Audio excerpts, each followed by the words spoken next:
मैं आदर्श गिरी आप लोगों का बहुत बहुत स्वागत करता हूं आपके हमारे अपने यूट्यूब चैनल करियर वे में।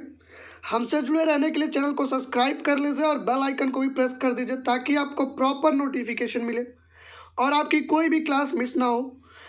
और चलिए आज हम देखते हैं, आज हम लेकर आए हैं आपके लिए इंस्ट्रूमेंट एंड देयर यूजेस, उपकरण और उनके उपयोग। रेलवे के पेपर में, एसएससी के पेपर में, मोस्टली जो स्टेट लेवल का एग्ज़ाम होता है उसमें एक प्रश्न आपको देखने को मिल ही जाता है, अक्सर मिल जाता है।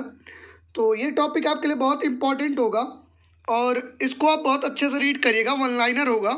बाकी मैं आपकी इसकी जो प्रैक्टिस है मैं एमसीक्यू फॉर्म में करवाऊंगा, लेकिन सबसे पहले एक बार आप इसको वन लाइनर की तरह से पढ़ लीजिए। चलिए स्टार्ट करते हैं। देखिए आपको इसमें भी बहुत मज़ा आएगा, ऐसा नहीं कि मज़ा नहीं आएगा। पहला, ऑडियोमीटर का प्रयोग कहाँ होता है? ऑडियोमीटर हिंदी और इंग्लिश दोनों के लिए है, बाइलिंगुअल होगा। ये जो सेशन है काफ़ी शानदार होगा। ऑडियोमीटर का प्रयोग कहाँ पर होता है? तो ऑडियोमीटर का जो यूज़ होता है वो होता है ध्वनि की तीव्रता को मापने के लिए, to measure the intensity of sound. और ये इस तरह का एक प्रश्न पूछा हुआ है एसएससी 2012 में।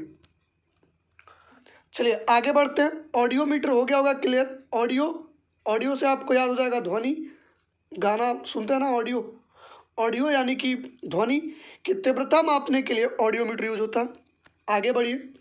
दूसरा पीपीटी आपके स्क्रीन पे दिख रहा होगा, इसको पढ़िए।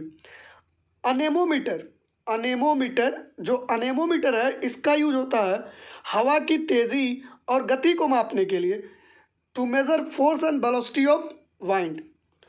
और इस तरह का एक क्वेश्चन जो है आपका एसएससी 2014 में और रेलवे का जो पिछला पेपर चल रहा था उसमें पूछा गया था। तो अनेमोमीटर याद रखिएगा, हवा की तेज़ी और गति को मापने के लिए, force and velocity of wind. आगे बढ़ते हैं। अगला प्रश्न, अमीटर। एसएससी का सबसे फेवरेट क्वेश्चन है। अमीटर का प्रयोग किसके क्या मापने के लिए किया जाता है? तो जो विद्युत धारा होती है उसको मापने के लिए अमीटर का प्रयोग किया जाता है, to the strength of electric current. Electric current मापने के लिए अमीटर का यूज होता है। और किस में मापते हैं ये? एम्पियर में। आगे बढ़िए। अगला आपके स्क्रीन पे दिख रहा होगा, अगला जो है आपका बैरोमीटर। और बैरोमीटर भी कई बार पूछा गया एग्जाम में, आप लोगों को भी शायद कहीं ना कहीं जरूर दिखा होगा बैरोमीटर। तो जो बैरोमीटर का यूज होता है वो होता है वायुमंडलीय दाब मापने के लिए, टू मेजर एटमॉस्फेरिक प्रेशर।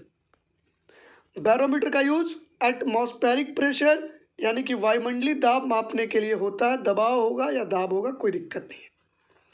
ठीक है, आगे बढ़ते हैं। अगला देखिए आपका ऑडिफोन्स। ऑडिफोन्स जो होता है ये कुछ लोगों को सुनने में दिक्कत होती है, उसको जो इनकी हियरिंग पावर होती है उसको इम्प्रूव करने के लिए, यानी कि जो सुनने के दोष को दूर करने के लिए ऑडिफोन्स का यूज होता है। ऑडियो से ये भी कोरिलेट हो जाएगा आपका। For improving the imperfect sense of hearing. आगे बढ़ते हैं। अगला देखिए, अगला है आपका एक्यूमुलेटर। एक्यूमुलेटर कह सकते हैं, कोई दिक्कत नहीं है, या एक्यूमुलेटर बोल सकते हैं। ये होता है टू रिस्टोर इलेक्ट्रिकल एनर्जी और पावर विद्युत ऊर्जा को स्टोर करने के लिए एक्यूमुलेटर का प्रयोग होता है। अगला प्रश्न देखिए, बोल्बोमीटर। बोल्बोमीटर का ये एक बार एसएससी 2009 के पेपर में आया था और वहाँ पे ऑप्शन कुछ अलग था कि बोल्बोमीटर का प्रयोग किया जाता है आवृत्ति मापने के लिए, या वेग मापने के लिए, या तापमान मापने के लिए, या तरंग दैर्घ्य मापने के लिए। तो यहाँ देखिए, यहाँ पे तो हमने लिखा है कि ऊष्मा के विकिरण को मापने के लिए, टू मेजर हीट रेडिएशन। तो देखिए जो विकिरण होता है वही तो होता है आपका तापमान। तो वहाँ पे जो आपको आंसर टिक करना था वो करना था तापमान। चलिए आपको समझ में आ रहा होगा, आगे बढ़िए। देखिए अगला है जो आपका कैलोरीमीटर। कैलोरीमीटर क्या कैलोरीमीटर का उपयोग कहाँ होता है? तो जो ऊष्मा की मात्रा होती है, क्वांटिटी ऑफ हीट जो होता है वो मेजर होता है कैलोरीमीटर से। उम्मीद करता हूँ कि आपको दोनों चीज़ें क्लियर हो गई होंगी। जो पीछे वाला था वो था वोल्वोमीटर, वो विकिरण को मेजर कर रहा था, और ये जो है आपका ऊष्मा की मात्रा को मेजर कर रहा है, क्वांटिटी को। आगे बढ़िए, अगला देखिए आपका, अगला है आपका कार्डियोग्राम। कार्डियोग्राम जो होता है, ये कार्डियोग्राम का जो उपयोग होता है ना, हृदय गति का पता लगाने, हृदय गति का जो हार्ट बीट होती है उसको रिकॉर्ड करता है ये cardiogram. To trace movement of the heart recorded on a cardiograph. अगला देखिए, डायनमो। ये हाई स्कूल में आपने जरूर पढ़ा होगा। डायनमो, डायनमो क्या करता है? To convert mechanical energy into electrical energy. यांत्रिक ऊर्जा को विद्युत ऊर्जा में कौन परिवर्तन करता है? तो वो करता है dynamo. Mechanical energy into electrical energy. आगे बढ़िए, अगला देखिए आपका, जो अगला है वो है इलेक्ट्रोस्कोप। जो इलेक्ट्रोस्कोप होता है वो विद्युत विद्युत जो होती है, विद्युत आवेश की उपस्थिति का पता लगाने के लिए किया जाता है। To detect the presence of an electric charge. जो विद्युत आवेश की उपस्थिति का पता लगाने के लिए उपयोग होता है वो होता है इलेक्ट्रोस्कोप। आगे बढ़िए, अगला देखिए आपका, अगला जो है आपका बाइनोकुलर। यहाँ पे लिखा हुआ है बाइनोकुलर्स। तो इसका जो यूज होता है, आपने दूरबीन का नाम सुना होगा, तो दूर की वस्तुओं को देखने के लिए उपयोग होता है बाइनोकुलर का। To view distant object. आगे बढ़िए, अगला प्रश्न देखिए, बैरोमीटर। लगता है ये दोबारा आ गया है बैरोमीटर। तो जो बैरोमीटर होता है वायुमंडलीय दाब को मापता है, ये हम पढ़ चुके हैं। इंडोस्कोप, ये हमने ऑप्टिक्स के पार्ट में पढ़ा था कि जो इंडोस्कोप होता है शरीर के आंतरिक भागों की जांच के लिए होता है, और ये पूर्ण आंतरिक परावर्तन के सिद्धांत पे काम करता है। To examine the internal part of the body. चलिए, इंडोस्कोप क्लियर हो गया होगा। अगला देखिए, फायदोमीटर। ग्रुप डी में पूछा हुआ प्रश्न, दो बार पूछा हुआ है। जो फायदोमीटर होता है वो समुद्र की गहराई मापने के लिए उपयोग में लाया जाता है। To measure the depth of ocean, depth of the ocean, fathometer. अगला देखिए, अगला जो है गैल्वेनोमीटर। गैल्वेनोमीटर, इसका जो उपयोग होता है वो होता है कम तीव्रता के विद्युत प्रभाव को मापने के लिए।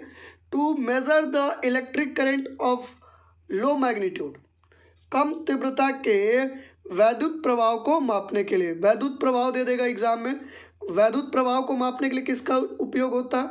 तो गैल्वेनोमीटर। आगे देखिए, अगला अगला आपको एकदम 100% याद रखना है, नो कन्फ्यूजन, नो डाउट। ये एसएससी हो, रेलवे हो, एनटीपीसी हो, स्टेट लेवल का एग्जाम हो, उसमें पूछा हुआ है, यूपीएसआई, यूपीपी, ठीक है। तो हाइड्रोमीटर का जो उपयोग होता है द्रवों के विशिष्ट घनत्व को मापने के लिए होता है। To measure the specific gravity of liquids. जो द्रवों के विशिष्ट घनत्व को मापने के लिए हाइड्रोमीटर का यूज होता है। एक होता है हाइग्रोमीटर, एक होता है हाइड्रोमीटर। अगला देखिए, हाइग्रोमीटर, इसमें बहुत कन्फ्यूजन होता है इन्हीं दो में। तो जो हाइग्रोमीटर है ये आर्द्रता को मापने के लिए होता है। देखिए, मैं आपको थोड़ा सा आइडिया देता हूँ। अगर कहीं पे आपको हाइड्रा मिलता है ना, हाइड्रा या हाइड्रो, तो उसका मतलब द्रव्य से निकल के आता है। तो ये देखिए हाइड्रो है और ये हाइग्रो है, ये हाई ड है, ये हाई ग है, तो कंफ्यूज मत होइएगा। चलिए, वायु की आर्द्रता, humidity of the in the air. To measure humidity in the air, वायु में आर्द्रता मापने के लिए हाइग्रोमीटर का उपयोग होता है। अगला देखिए, लैक्टोमीटर, बायो का प्रश्न है और कई बार पूछा हुआ है। जो दूध की शुद्धता होती है वो लैक्टोमीटर से नापा जाता है। To determine the purity of milk. Clear है? आगे बढ़ते हैं, अगला देखिए, अगला है आपका हाइड्रोफोन। हाइड्रोफोन जो है बहुत इंपॉर्टेंट है आपके रेलवे के लिए। वैसे तो सारे इंपॉर्टेंट है पर ये मोस्ट इंपॉर्टेंट है। यह पानी के नीचे ध्वनि को मापने के लिए होता है। To measure the sound of under water. जो पानी के नीचे, जैसे कि जो सबमरीन होती हैं वो पानी के अंदर होती हैं, तो उसमें जो होता है या पानी के नीचे ध्वनि को मापता है कौन? हाइड्रोफोन। उम्मीद है कि आपको समझ में आ रहा होगा। आगे बढ़िए, अगला देखिए, मैनोमीटर। मैनोमीटर ये गैसों के दबाव को मापने के लिए उपयोग होता है, to measure the pressure of gases. प्रश्न सीधे पूछ लेगा कि गैसों के दबाव को मापने के लिए किसका उपयोग किया जाता है, तो आपका आंसर होगा मैनोमीटर।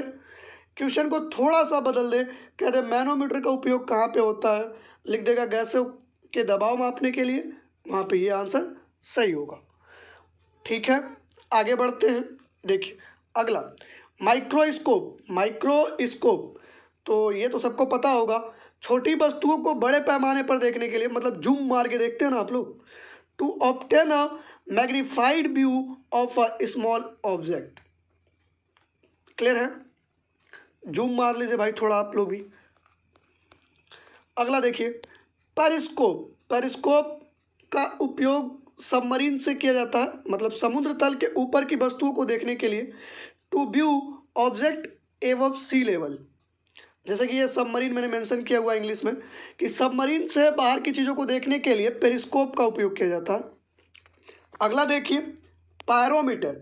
ये हम पढ़ चुके हैं ऑप्टिक्स वाले पार्ट में कि पायरोमीटर का उपयोग विकिरण मापने के लिए होता है। कौन सा, तो जो उच्च तापमान वाले होते हैं, जहाँ पे थर्मामीटर काम नहीं करता, 800 केल्विन से अधिक का जो तापमान था।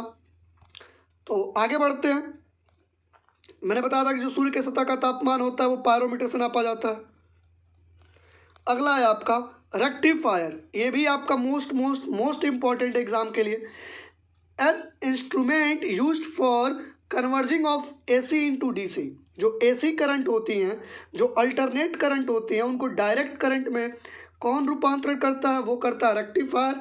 आप सबने देखा होगा, और एग्ज़ाम के लिए आपके बहुत महत्वपूर्ण प्रश्न है, पूछ लिया जाएगा कि रेक्टिफायर का उपयोग कहाँ किया जाता है, to convert AC into DC. वही आंसर आपका सही होगा। चलिए अगला देखिए, अगला है आपका सिस्मोग्राफ। इस समय के लिए सबसे इम्पॉर्टेंट है क्योंकि बहुत सारे भूकंप आ चुके हैं। It measure the intensity of earthquake shocks. यह भूकंप के झटके की तीव्रता को मापने के लिए उपयोग होता है। जो भूकंप आते हैं उसका जो तीव्रता कितना था, रेक्टर किस पे मापते हैं, भूकंप की तीव्रता जो मापते हैं वो मापते हैं रेक्टर स्केल पे। ठीक है, तो कितना था, आपने सुना होगा 7.3 का भूकंप आया था, 4.2 का आया था रेक्टर स्केल पे। तो यही है सिस्मोग्राफ, जो भूकंप की तीव्रता को मापता है, इंटेंसिटी ऑफ अर्थक्वेक। अगला देखिए, स्पेक्ट्रोमीटर। जो स्पेक्ट्रोमीटर होता है ये विकिरण ऊर्जा के वितरण को मापने वाला उपकरण है, measuring the energy distribution of a particular type of radiation. जो विकिरण ऊर्जा होती है, जो उसका डिस्ट्रीब्यूशन होता है, वितरण होता है, बंटवारा होता है, उसको मापता है कि किसको कितना मिला है। ठीक है, कौन मापता है, स्पेक्ट्रोमीटर। और ऑप्टिक्स में आप जाएंगे, जब कभी प्रीवियस ईयर लगाएंगे तो इस तरह का प्रश्न आपको 2-3 बार देखने को मिलेगा कि विकिरण ऊर्जा किससे मापते हैं, तो आपका आंसर सही होगा स्पेक्ट्रोमीटर, इस तरह का। अगला देखिए, हम लगभग 28 या 29 डिस्कस कर चुके हैं। अगला देखिए, सैलिनोमीटर। सैलिनोमीटर का उपयोग कहाँ किया जाता है, तो जो विलयन होता है, कोई भी घोल होता, ऐसे मान लीजिए विलयन है, इसकी लवणता, जो खारा सैलिनिटी, जो इसमें नमक वाली बात आती है, इसका निर्धारण करने के लिए सैलिनोमीटर का उपयोग होता है। सैलिनोमीटर याद हो गया होगा। सैलिन इसमें भी है, सैलिन इसमें भी है, याद कर लीजिए। आगे बढ़िए, अगला देखिए, अगला टेलीस्कोप का प्रयोग कहाँ किया जाता है, to view distant object in space. अंतरिक्ष में दूर की वस्तुओं को देखने के लिए टेलीस्कोप का प्रयोग किया जाता है। ये सबको याद होगा ऑलमोस्ट, ऐसा मुझे लगता है। अगला प्रश्न देखिए, volt meter, to measure the electric potential difference between 2 points. जो पोटेंशियल डिफरेंस होता है इसको बोलते हैं वैद्युत विभवांतर। विभवांतर को, दो बिंदुओं के बीच के वैद्युत विभवांतर को मापने के लिए वोल्टमीटर का उपयोग होता है। वोल्टमीटर, गैल्वेनोमीटर, इसको जरूर याद रखिएगा, फिजिक्स का पार्ट ही है ये भी। देखिए यहाँ पे ऑलमोस्ट मैंने 30 से 32 कराए हैं, तो इन चीज़ों को आप एक बार लिख लीजिए, देखने के बाद से नोट डाउन कर लीजिए। इसकी PDF मैं आपको अपने टेलीग्राम ग्रुप में डाल दूँगा, जाके वहाँ से ले लीजिएगा। और वीडियो पसंद आई हो तो लाइक ज़रूर करिए, एक बार, और हमारे चैनल को सब्सक्राइब करिए ताकि आपको इस तरह की जितनी भी वीडियोज़ हैं मिलती रहें। और वीडियो अगर सच में पसंद आई है तो शेयर भी कर दीजिए अपने दोस्तों के साथ, और कमेंट करिए कि आपको अगला कौन सा टॉपिक चाहिए, अगर इस तरह का चाहिए या एमसीक्यू फॉर्म में चाहिए, ज़रूर बताइएगा आप हमको, हम आपके कमेंट का इंतज़ार करेंगे। तब तक के लिए आप पढ़ते रहिए, चीज़ों को रिवाइज़ करिए।